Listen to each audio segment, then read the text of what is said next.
नमस्कार. मार्गी prelim 21 bits जे आपण बघतोय त्यामध्ये 21 जे बिट्स आहेत आजच्या ज्या महत्त्वाच्या बिट्स आहेत आपल्या प्रिलियमसाठी त्या आपण आता बघूयात. की पहिली जी बिट्स आहे ती टेक सागर पोर्टलच्या रिलेटेड आहे, जी की रिसेंटची सायबर क्राईम्सच्या रिलेटेड ही टेक सागर पोर्टल रिसेंटली न्यूजमध्ये होता, जो की लॉन्च केला गेलेला होता 2019 पण ते सायबर क्राईम्सच्या रिलेटेड त्याचे न्यूज महत्त्वाचे आहेत आपल्याला. तर ते काय आहे, त्या tech Sagar portal launch by national cyber security coordinator office and data security council of India आणि लॉन्च केलेलं ते एक टेक सागर पोर्टल आहे, जे की काय त्याचा objectives for innovation and collaboration purpose. Portal will list business and research entities from the IT industry, startups, academia and individual research. त्याचा असलेला जो एक रिसर्चचा एरिया असलेला, त्यानंतर रिसर्च अक्रॉस 25 एरियाजमध्ये त्याचा एक रिसर्च केला जातो. तर त्यातले जे मेजर जे आता रिसेंट अपग्रेडिंग जे रिसर्च आहेत त्यामध्ये त्याचा एक रोल जो महत्त्वाचा आहे टेक सागर पोर्टलचा, तो साठी महत्त्वाचा आहे. त्याचे रिसर्च अक्रॉस कोणते कोणते ते एरियाज महत्त्वाचे आहेत आपल्याला. तर इंटरनेट्स ऑफ थिंग्स असेल, आर्टिफिशियल इंटेलिजन्स असेल, मशीन लर्निंग असेल, ह्याच्यामध्ये असलेलं रिसर्च. त्यानंतर ब्लॉकचेन टेक्नॉलॉजी असेल किंवा cloud and visualisation, robotics and automation, wireless and networking, असे एक डिफरंट एरियाज आहेत त्याचे, जे की रिसर्च करण्यासाठी महत्त्वाचं आहे. त्याचं फंक्शन एक काय आहे की to protect cyber space and avoid loss of 2.5% of GDP, जे की सायबर सिक्युरिटीजचे महत्त्वाचं आहे. जे सायबर जे आपले रिसेंट क्राईम्स घडतात त्याच्यामध्ये ग्लोबली बघितलं तर 2.5% ऑफ GDP लॉस होते ग्लोबली. तो आपल्याला अवॉइड करण्यासाठी आणि जसं इंडियामध्ये सायबर स्पेस सिक्युअर करण्यासाठी एक टेक सागर पोर्टल महत्त्वाचं आहे आपल्याला. जो सायबर क्राईम जो थ्रेट आहे त्याला अवॉइड करण्यासाठी हे टेक सागर पोर्टल आपल्यासाठी महत्त्वाचं आहे. तर ह्याचं लॉन्च केलेलं कोणी येतं, national cyber security coordinators office. तर ह्या कोऑर्डिनेटर्स ऑफिसचं सुद्धा महत्त्वाचं बिट्स आहे. तर तो एक सेकंड जो आपला बीट आहे तो ते ह्या ऑफिसच्या रिलेटेड आहे. तर national cyber security coordinators office, it is office created in 2014 by prime minister office. Prime minister ऑफिसनी ते 2014 त्याला लॉन्च केलेलं आहे. But it function under the ministry of home affairs. म्हणजे सायबर सिक्युरिटी असल्यामुळे मिनिस्ट्री ऑफ होम अफेअर्सच्या under ते काम केलं होतं. It coordinates with the different agency at national level for cyber security matters. It also formulated national cyber security strategy 2020. म्हणजे त्याचं जे असलेलं फॉर्म्युलेट केलेली स्ट्रॅटेजी आहे 2020ची, ती सुद्धा स्ट्रॅटेजी महत्त्वाची आहे. तर हीच नॅशनल सायबर सिक्युरिटी स्ट्रॅटेजी आपलं थर्ड बीट आहे, जे आपल्या स्ट्रॅटेजीबद्दल माहिती असणं गरजेचं आहे. तर थर्ड बीट काय, तर formulated bye the national cyber security coordinators office, जे आपण आता बघितलं at national security council secretariat. त्याचं बघितलं तर आपण काय तर सायबर सिक्युरिटीबद्दल माहिती असणं गरजेचं आहे. सायबर सिक्युरिटी म्हणजे काय तर protecting cyber space including critical information infrastructure from attack, damage, misuse and economical espionage. म्हणजे सायबर्स जे आहे स्पेसचे वापरणं, त्याचं मिसयूज होणं, त्याचं किंवा सायबरवर अटॅक करणं किंवा त्याचा मिसयूज करून त्याचं एक इकॉनॉमिकल इस्पिनॉज म्हणजे इकॉनॉमिकल त्याचं एक क्राईम्स तयार करणं, ते त्याला प्रोटेक्ट करण्यासाठी सायबर सिक्युरिटी महत्त्वाची आपल्याला. तर ही काय तर national cyber security strategy 2020 which aims to improve cyber awareness and cyber security with more stringent and strict audits. म्हणजे स्ट्रिक्ट अँड स्ट्रिंजंट ऑडिट्स करून त्याची जो सायबर अवेअरनेस आहे किंवा त्याचं एक सायबर सिक्युरिटीचं इम्प्रूव्हमेंट करणं, हे त्याचं एम्स अँड ऑब्जेक्टिव्ह आहे, सायबर सिक्युरिटी इम्प्रूव्ह करणं. It exercises of cyber crisis management, म्हणजे सायबर क्रायसिस मॅनेजमेंट, जे की आपण एक क्रायसिस स्टेज आपण त्यावेळेस आपण केलं जातं की एक एक्झरसाईज केली जाते. तर त्याचंच एक सायबर क्रायसिस एक मॅनेजमेंट एक्झरसाईज केल्या जातात रेग्युलरली. म्हणून सुद्धा एक स्ट्रॅटेजी एक महत्त्वाची आपल्याला की प्रत्येक वेळेस त्याची एक्झरसाईज करणं आणि त्यामुळे त्याला एक जे कदाचित भविष्यामधला असलेला क्रायसिस रोखणं सायबर सिक्युरिटीसाठी, तो सुद्धा आपल्यासाठी महत्त्वाचा आहे. It also suggest for separate budget for cyber security. जी स्ट्रॅटेजी सांगते की एक separate budget for the cyber सिक्युरिटीसाठी असणं, हे त्याचं एक रिकमेंडेशन आहे. त्यानंतर बघितलं तर कोणत्या कोणत्या मोस्ट जे डेव्हलप कंट्रीज आहेत जसे की UK, USA, Russia, China, Israel यांनी डेव्हलप केलं सायबर एक वॉरफेअर कॅपेबिलिटीज तयार केलेल्या आहेत. त्यामुळे आपल्याला इंडियाला सुद्धा एक सायबर सिक्युरिटीची एक स्ट्रॅटेजी तयार करणं, डेव्हलप करणं महत्त्वाचं आहे. म्हणून सायबर स्पेस एक आपल्यासाठी महत्त्वाचं आहे. त्यानंतर ह्याची जी 3S पिलर स्ट्रॅटेजी आहे टू सिक्युअर, 3S स्ट्रॅटेजी जे आपण म्हणतो ते सिक्युअर काय तर नॅशनल सायबर स्पेस सिक्युअर करणं. दुसरा एस जो आहे तो स्ट्रेंथन. काय स्ट्रेंथन तर structure, people, process and capabilities या सगळ्यांना एक स्ट्रेंथन करणं. त्यानंतर थर्ड जे आहे ते सिनर्जाईज, जे की resources includes cooperation and collaboration, म्हणजे कोऑपरेशन आणि कोलॅबोरेशन करून त्याचं सिनर्जाईज करणं. सिक्युअर, स्ट्रेंथन अँड सिनर्जाईज हे 3S पिलर या स्ट्रॅटेजीसाठी महत्त्वाचे आहेत आपल्याला. जी फोर्थ बीट आहे जे आपलं टेक सागर पोर्टल लॉन्च केलं त्याच्यामध्ये जे कॉपरेट केलं होतं की data security council of India यांनी ते टेक सागर पोर्टल जे लॉन्च केलं होतं, तीच आपली फोर्थ बीट आहे data security council of India जे आपण बोलतोय. तर it's a not for profit industry body on data प्रोटेक्शनसाठी असलेली एक इंडस्ट्रियल बॉडी आहे, सेटअप बाय नास्कॉमने त्याला सेटअप केलेली आहे. त्याचं ऑब्जेक्टिव्ह काय आहे to make cyber space safe, secure and trusted by establishing best practices, standards and initiative in cyber security and policy. Cyber स्पेसच्याच related data security council of India protect to data, हा सुद्धा आपल्यासाठी महत्त्वाचा आहे. Setup in 2008 मध्ये त्याला स्थापन केलं आणि हेडक्वार्टर नोएडा UP मध्ये आहे. ही सुद्धा एक फॅक्ट्स आपल्याला माहिती असणं गरजेचं आहे. जी 5th बीट आहे, जी आपण नास्कॉमबद्दल बोललो होतं की तीच आपली 5th बीट आहे नास्कॉम, ज्याचं फुल फॉर्म असं आहे की national association of software and services companies, नास्कॉमचा असलेला फुल फॉर्म. तर काय आहे तर एक non governmental trade association and advocacy group association आहे आणि एक ट्रेड ग्रुप आहे.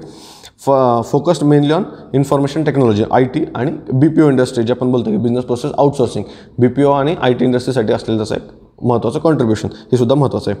एस्टॅब्लिश्ड इन 1988, 1988ला तिला एस्टॅब्लिश झाली. Headquarter New Delhi. त्याचे फॅक्ट्स आणि registered under the Indian societies registration act 1860, त्याचं रजिस्ट्रेशन असलेलं.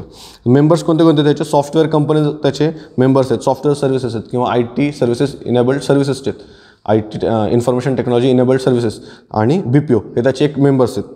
It also look for IPR are have been properly implemented in Indian software and BPO industry, जे आपण बोलतो इंटेलेक्चुअल प्रॉपर्टी राईट्स आहेत, त्याचं एक इम्प्लिमेंट करणं इन IT आणि BPO इंडस्ट्रीमध्ये सुद्धा त्याचा एक महत्त्वाचं आहे. नास्कॉमचा जो एक प्रोग्राम होता की 10,000 स्टार्टअप्स, हा सुद्धा एक प्रोग्राम नास्कॉमनी स्टार्ट केला होता. तो सुद्धा एक सिग्निफिकंट महत्त्वाचा आहे. त्याचं 2013 मध्ये तो लॉन्च केलेला होता. त्याचा पर्पज काय होता? तो support 10,000 startup in India by 2023. हा एक प्रोग्राम स्टार्टअप करणं, हा एक त्याचा एक टार्गेट होतं. 2013 मध्ये स्थापन केलं 10 वर्षासाठी 10,000 स्टार्टअप्स चालू करायचे. त्यामुळे त्याचा एक जो प्रोग्राम आहे तो सुद्धा आपल्यासाठी महत्त्वाचा आहे नास्कॉमचा. 6th बीट आहे ती अवेअर कॅम्पेन्सच्या रिलेटेड आहे की it's launch by world health ऑर्गनायझेशनचे अवेअरनेस कॅम्पेन जे लॉन्च केलं होतं, तर ते अवेअर कॅम्पेनसुद्धा महत्त्वाचं आहे आपल्याला. Online global campaign aims for guiding policy makers and health workers to use antibiotics safely and more effectively. अँटीबायोटिक्सचं अवेअर ह्यासाठी ही अवेअरनेस कॅम्पेन लॉन्च केलेलं होतं बाय वर्ल्ड हेल्थ ऑर्गनायझेशन्स. का तर ते इन्क्रीजिंग म्हणजे 60% use of antibiotics continually increase होते. 60% त्याचं इन्क्रीजेस वाढलेलं होतं अँटीबायोटिक्सचं कन्झम्पन. म्हणून त्याला एक अवेअर करण्यासाठी एक महत्त्वाचा एक हा अवेअरनेस ड्राईव्ह जो कॅम्पेन वर्ल्ड हेल्थ ऑर्गनायझेशनने लॉन्च केला गेलेला होता. म्हणजे 3 ग्रुप्स जे आहेत आपण AWA आणि RE हे महत्त्वाचं आहे आपल्याला. तर 3 ग्रुप्स काय? A मीन्स ॲक्सेस असणं काय? To treat common and serious infection, common आणि जे इन्फेक्शन्स आहेत त्यांना ट्रीट करणं, हे त्याचं एक ॲक्सेस असणं हे गरजेचं आहे. म्हणून ॲक्सेस डिनोट करतं. WA watch in the sense की अवेलेबिलिटी त्याची वॉच करणं all the time in the healthcare system, म्हणजे ते अवेलेबल असलं पाहिजे की त्याच्यावर वॉच ठेवणं गरजेचं आहे. म्हणून अँटीबायोटिक्स प्रत्येक जे वल्नरेबल सेक्शन्सला सुद्धा मिळालं पाहिजे, म्हणून सुद्धा एक वॉच महत्त्वाचं आहे. त्यानंतर RE जे अवेअरमधलं RE जो आहे रिझर्व काय तर रिझर्व फॉर लास्ट रिसॉर्ट, म्हणजे लास्ट रिसॉर्टपर्यंत म्हणजे अंत्योदय म्हणजे आपण म्हणतो त्यांनापर्यंत ते पोचलं पाहिजे, म्हणून सुद्धा एक अवेअर कॅम्पेनचा इनिशिएटिव्ह महत्त्वाचा आहे आपल्याला. जे 7th बीट आहे ती उमेदच्या रिलेटेड आहे, जे की unique method of management and treatment of inherited disorder, जी उमेद इनिशिएटिव्ह आहे डिसऑर्डर्सच्या रिलेटेड, इनहेरिटेड डिसऑर्डरच्या रिलेटेड जी हे आहे जे इनिशिएटिव्ह ते महत्त्वाचं आहे आपल्याला. Launch by department of biotechnology त्याला लॉन्च केलेलं आहे. त्याचं ऑब्जेक्टिव्स काय आहे? To create awareness about genetic disorders among the clinicians and establish molecular diagnosis for newborn babies in hospitals. म्हणजे जेनेटिक डिसऑर्डर्सबद्दल क्लिनिशियन्सला अवेअरनेसचा ड्राईव्ह आणि त्याचं to establish molecular diagnosis of newborn childrens or babies in the hospital. म्हणजे त्यांचं जे newborn babies आहेत त्यांचं एक मॉलिक्युलर डायग्नोसिस आणि त्याचं एक क्लिनिशियन्सचा असलेला अवेअरनेस डेव्हलप करणं हे त्याचं बेसिक ऑब्जेक्टिव्ज आहे. त्याचे 3 कंपोनंट्स काय आहेत? तर टू एस्टॅब्लिश निदान जे नॅशनल इनहेरिटेड डिसीज ॲडमिनिस्ट्रेशन जे आहे ते एस्टॅब्लिश करणं and it's multidisciplinary care for in the government hospital. Government हॉस्पिटलमध्ये मल्टीडिसिप्लिनरी हेल्थ केअर प्रोव्हाइड करणं हे एक निदानचं फंक्शन किंवा एक उमेदचं फंक्शन जे आहे उमेदचं जे आहे इनहेरिटेड डिसऑर्डरच्या रिलेटेड ते महत्त्वाचं आहे आपल्याला. सेकंड कंपोनंट काय? To produce skill clinicians in human जेनेटिक्समध्ये एक कुशल ह्युमन रिसोर्स तयार करणं हे सुद्धा एक महत्त्वाचं त्याचं कंपोनंट आहे. थर्ड काय तर training of pregnant woman and newborn babies for inherited genetic disorder in aspirational district. जे ॲस्पिरेशनल डिस्ट्रिक्ट जे आयडेंटिफाईड केलेले आहेत त्यांच्यामध्ये जे प्रेग्नंट वुमेन्स आणि जे न्यूबॉर्न बेबीज आहेत त्यांच्यामध्ये जो एक स्क्रीनिंग करणं, त्यांचे जे जेनेटिक डिसऑर्डर्स आहेत त्याचं स्क्रीनिंग करणं हे सुद्धा एक 3 कंपोनंट्समध्ये त्याचं एक कंपोनंट आहे. तर त्याचं काय की based on the principle of prevention is better than the cure. त्या प्रिन्सिपलवर ते बेस आहे. म्हणजे प्रिव्हेन्शन करणं की जेनेटिक डिसऑर्डर जे आहेत ते मदरकडून म्हणजे प्रेग्नंट वुमेन्सकडून ते चिल्ड्रन्सला न जावे ह्याच्यासाठी एक केलेला एक इनिशिएटिव्ह जो आहे तो डिपार्टमेंट ऑफ बायोटेक्नॉलॉजीने तो आपल्यासाठी महत्त्वाचा आहे. त्यानंतर जी 8 जी बीट्स आहे ती केपटाऊन ॲग्रीमेंट्सच्या रिलेटेड आहे, म्हणजे की केपटाऊन ॲग्रीमेंट जे रिसेंट न्यूजमध्ये होतं की पेरू आणि क्रोएशिया त्यांना जॉईन केले गेलेले, त्यामुळे ती केपटाऊन ॲग्रीमेंट न्यूजमध्ये होतं. तर काय तर 2012ला साईन झालेलं एक ॲग्रीमेंट आहे by the international maritime organisation, IMO जे आपण म्हणतो, त्यांनी ते लॉन्च केले गेलेले टू हेल्प. त्याचं ऑब्जेक्टिव्ह काय, to help in combat illegal, regular, unregulated and unreported fishing. म्हणजे फिशिंगच्या रिलेटेड आहे, मासेमारीच्या रिलेटेड आहे, की त्याला कॉम्बॅट करणं, जे इलिगल किंवा अनरेग्युलेटेड जे फिशिंग होतं त्याला कॉम्बॅट करण्यासाठी केपटाऊन ॲग्रीमेंट जे महत्त्वाचं आहे आपल्याला. तर aimed at better control of fishing vessel safety bye coastal states, म्हणजे त्यांच्या सेफ्टी राखणं आणि ते फिशिंग वेसल्सचं सुद्धा सेफ्टी राखणं, हे त्यासाठी सुद्धा आपल्याला हे ॲग्रीमेंट महत्त्वाचं आहे. तर इंडियाने ह्याला रेटिफाईड केलेलं नाही आहे, हे सुद्धा एक फॅक्ट इन्फॉर्मेशन माहिती असणं गरजेचं आहे केपटाऊन ॲग्रीमेंटच्या रिलेटेड. 9 जी बीट आहे ती बुदापेस्ट कन्व्हेन्सच्या रिलेटेड आहे, जे की 2004मध्ये ते ॲग्रीमेंट साईन झालं होतं, लॉन्च झालं होतं. तर ते बुदापेस्ट कन्व्हेन्शनचे कशाचे रिलेटेड आहे तर ऑन सायबर क्राईम्सचे, सायबर क्राईमच्याच रिलेटेड बुदापेस्ट कन्व्हेन्शन आहे. सायबर क्राईम असेल, इंटरनेट किंवा एक कम्प्युटर क्राईम्स असे जे एक टाईप्स आहेत, त्याच्यामुळे ते त्याचं एक सेफगार्ड करण्यासाठी एक महत्त्वाचं आहे. बुडापेस्ट कन्व्हेन्शनबद्दल बोललं तर फॅक्ट्स काय तर ते एक लिगली बाइंडिंग आहे agreement to coordinate cyber crime investigation between nation state, जे सायबर क्राईम इन्व्हेस्टिगेशनसाठी नेशन स्टेट्समध्ये मदत करणं, कोऑर्डिनेट करणं, त्यासाठी हे ॲग्रीमेंट महत्त्वाचं आहे आपल्याला. इनिशिएटिव्ह बाय युरोपियन काउन्सिल ते इनिशिएटिव्ह केलेलं आहे. 56 मेंबर्स त्याचे मेंबर्स आहेत. आणि it also deals with the copyright, computer fraud, child pornography and violation of security network. त्याचा असलेला जो एक एरियाज आहे कन्सर्न, तो महत्त्वाचा आहे आपल्याला. आणि इंडियाने सुद्धा ह्याला इंडियाने हा त्याचा मेंबर नाही आहे, ही सुद्धा एक फॅक्ट इन्फॉर्मेशन महत्त्वाची आहे आपल्याला. जी 10th जी बीट्स आहे ती बिवाको मिलेनियम फ्रेमवर्कच्या रिलेटेड आहे, जे की action towards the inclusive barrier free and right based society in for physically डिसेबल्डसाठी, पर्सन विथ डिसेबिलिटी जे म्हणतो आपण, फिजिकली डिसेबल्ड, त्यांच्यासाठी एशिया आणि पॅसिफिक रिजनमध्ये एक इन्क्लुझिव्ह ग्रोथ किंवा barrier free right based society approach तयार करण्यासाठी हे बिवाको मिलेनियम फ्रेमवर्क महत्त्वाचं आहे, जे की साईन झालं होतं 2002ला. त्याचं ऑब्जेक्टिव्ह काय तर it provides policy guidelines for Asian and Pacific region with respect to the person with disabilities, जे पर्सन विथ डिसेबिलिटीच्या रिलेटेड बिवाको मिलेनियम फ्रेमवर्क आहे, हे महत्त्वाचं आहे आपल्याला.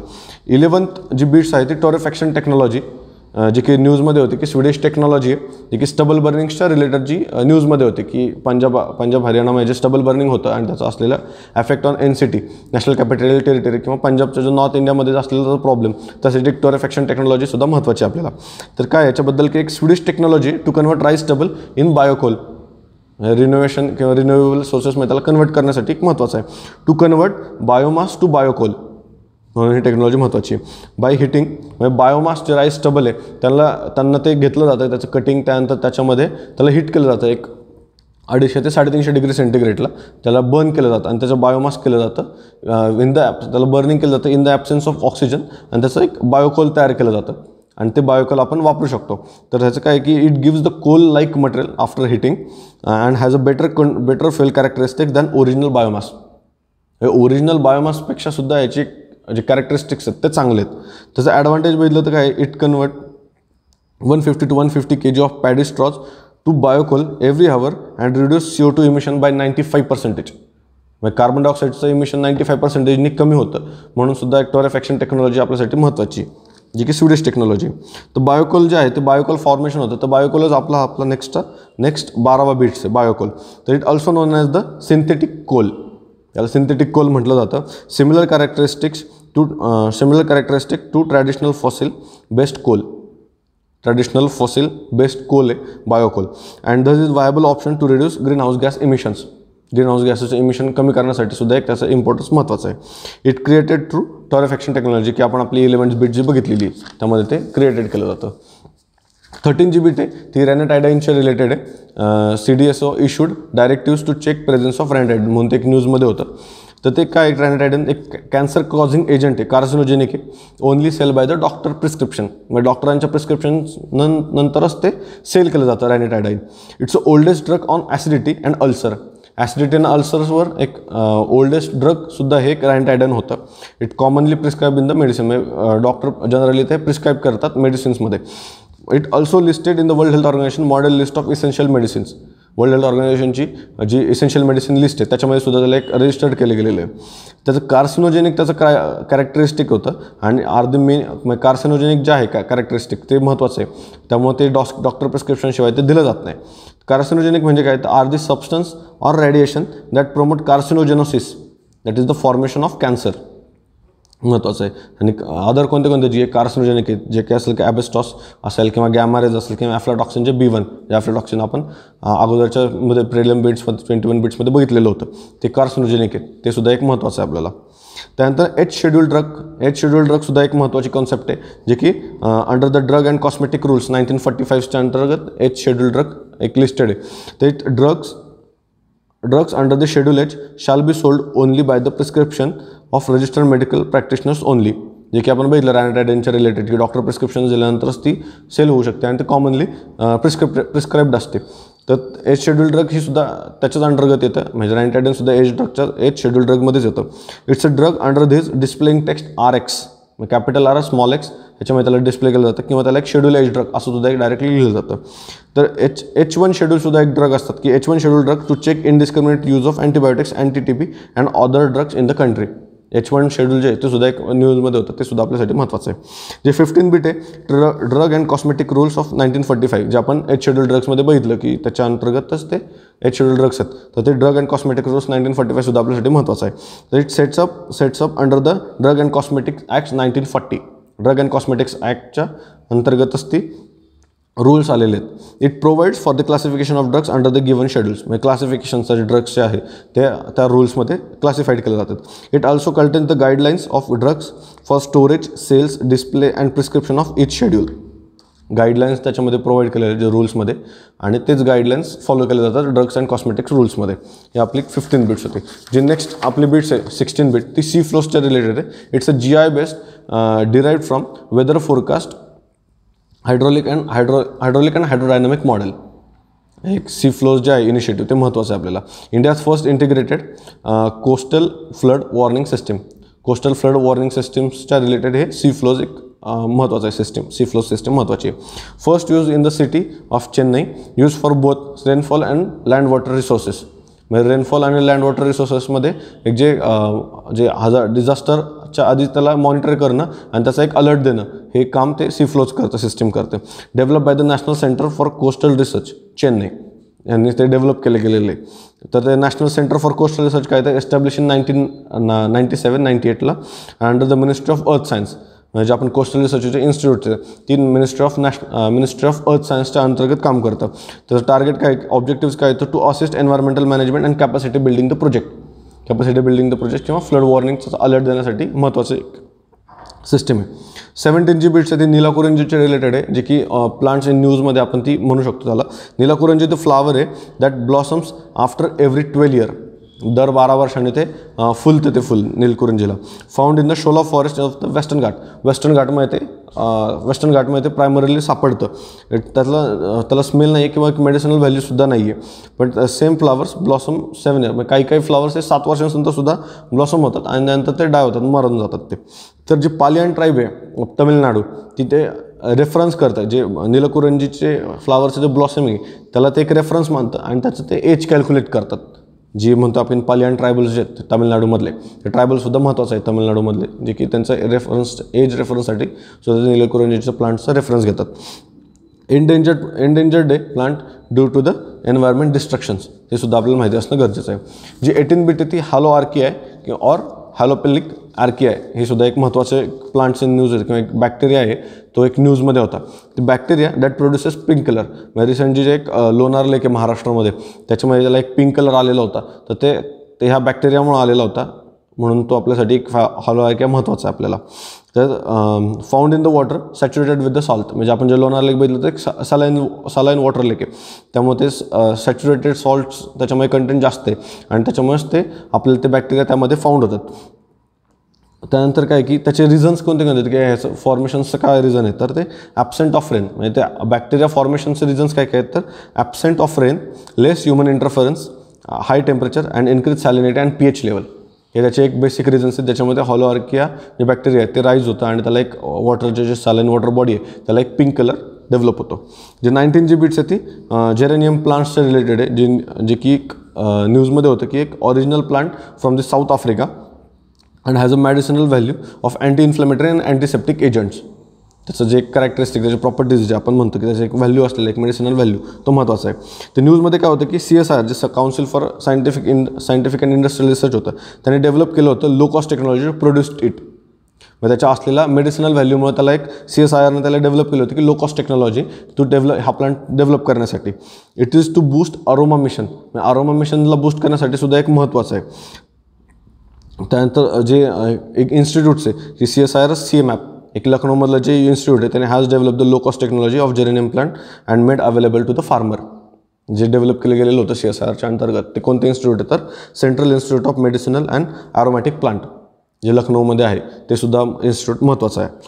त्यानंतर जे जेरेनियम प्लांट्स आहेत ते कुठं कुठं कल्टिवेट केलं जातं तर हिमाचल प्रदेश, पंजाब, हरियाणा, UP किंवा नॉर्थ ईस्टर्न रिजन्समध्ये सुद्धा ते कल्टिवेट केलं जातं.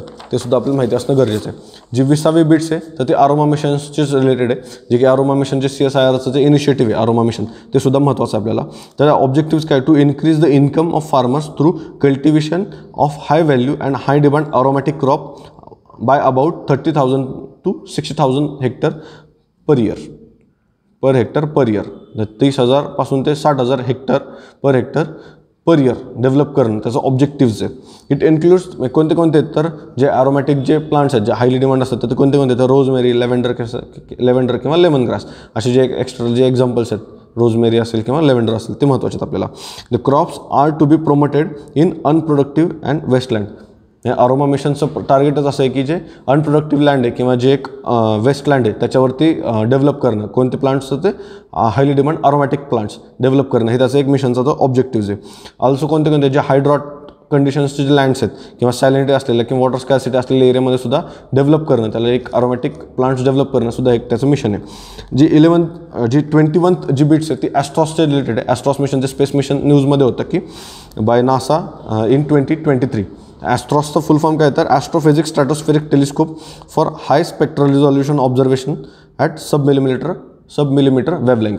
आता एक असलेला फुल फॉर्म महत्त्वाचा आहे. अंटार्क्टिकापासून ते लॉन्च केलं जाणार आहे, नासाचं मिशन आहे बाय 2023. एम काय असतं, ऑब्जेक्टिव्स काय, to observe wavelength of invisible light from earth and to create 3D map of density, motion and speed of gases. म्हणजे त्याचं असलेलं एक बलूनचं असलेलं स्ट्रक्चर आणि ते एक अर्थला एक 3D मॅप तयार करणं, हेसाठी सुद्धा एक ॲस्ट्रॉस मिशन महत्त्वाचं आहे. It will also observe far infrared light with wavelength invisible to the naked eye. म्हणजे जे अल्ट्रा जे इन्फ्रारेड रेज आहेत, लाईट्स आहेत, त्याला सुद्धा एक आयडेंटिफाय करायचं काम सुद्धा हे करू शकतं. Launch in 2023 will complete 2-3 loops around the earth. म्हणजे 2-3 लूप्स ते अर्थचे घेणार आहेत. अँड ट्रॅव्हलिंग थ्रू स्ट्रॅटोस्फेरिक विंडमधूनच ते ट्रॅव्हल्स होणार आहे.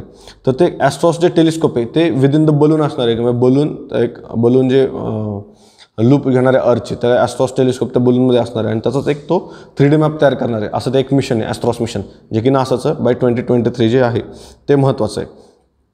तर हे आज आपले जे 21 बिट्स आहेत, जे की इम्पॉर्टंट आहेत आपल्या प्रिलियमसाठी, ते इम्पॉर्टंट 21 बिट्स आपण आज बघितलेत. असेच बिट्स आपण पुढेही बघूयात. थँक्यू.